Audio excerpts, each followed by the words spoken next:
Assalamualaikum warahmatullahi ta'ala wabarakatuh. I am Jomer Tanton Magid and this is the continuation of our report. Concupiscence, passions, technically called concupiscence, affect the voluntariness of an action.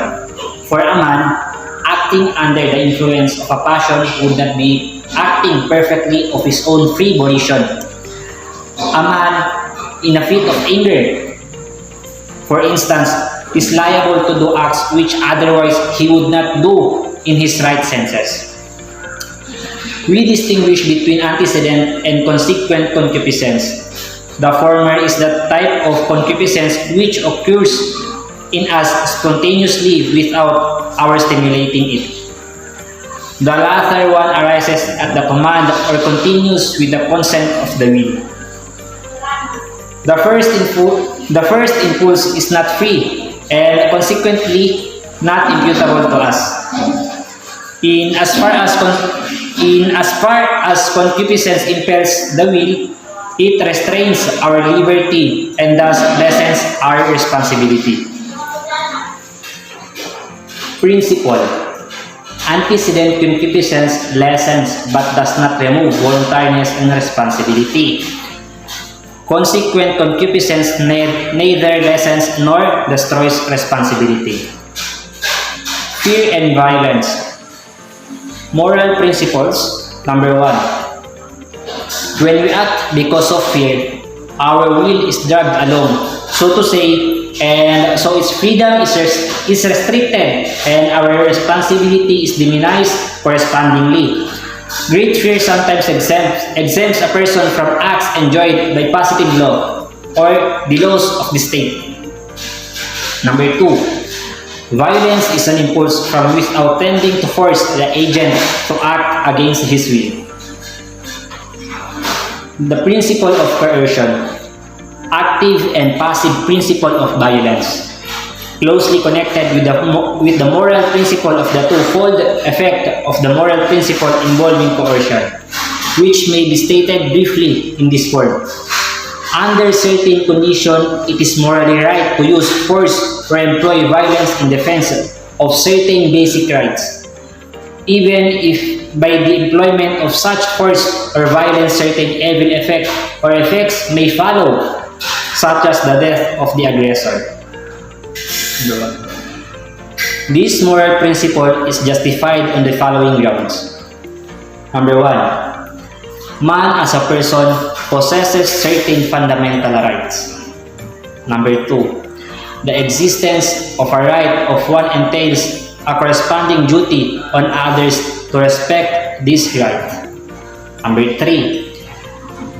That if these rights are violated or denied, the possessor thereof has the right to defend and use the means necessary to defend his rights. Number 4. Sometimes the employment of force or violence resulting in bloodshed or death of an aggressor is the only possible way to defend said rights. Number 5. The evil effects that often follow or accompany the use of force are merely concomitant and resultant factors, and if not directly intended, are intrinsic to the nature of the means used, and therefore does not contradict our principle that one should not employ intrinsically evil means even to attain a good end. The use of force or violence independent of the end or the effects it produces is not bad in itself. Number 6. There are two effects involved here, one good and one bad. Defense of the right of the possessor, which is good, and harm on the aggressor, which is bad.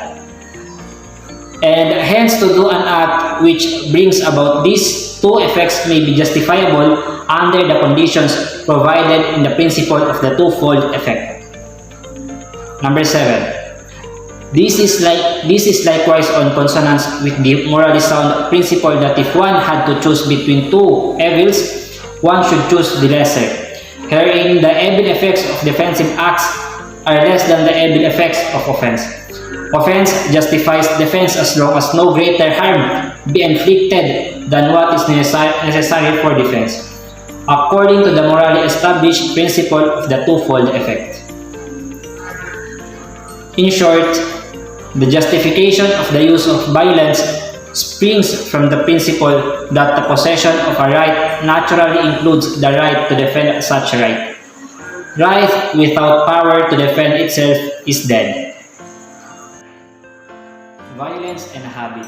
The principle of passive violence can be stated briefly and is self-explanatory. Acts done owing to violence are not voluntary provided that due resistance is made. Consequently, the doer is not morally responsible for doing such acts. The moral principle governing acts done by force of habits reads, acts done by force of habit are still voluntary, at least in cause, as long as the habit is allowed to stay. Explanation of the two principles.